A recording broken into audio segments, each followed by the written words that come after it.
సుబ్రహ్మణ్య భుజంగ స్తోత్రాన్ని ప్రతిరోజు నియమంగా చదువుకునేటటువంటి అలవాటు ఉన్నవాడికి చిట్ట చివర జ్యోతిస్వరూపంతో సుబ్రహ్మణ్యుడు దర్శనమిచ్చి స్కందలోకానికి తీసుకెళ్తాడు అంటారు.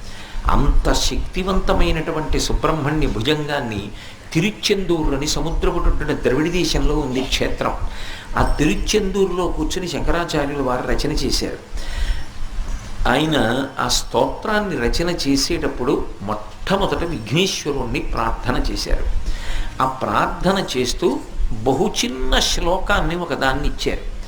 అందులో సదాబాల రూపాపి విఘ్నాద్రిహంత్రి మహాదంతి వక్త్రాపి పంచాస్యమాన్య విధీంద్రాదిముఖ్య విధీంద్రాదిమృగ్యా గణేశాభిధామే విధత్తాం శ్రియం కాపి కళ్యాణమూర్తి.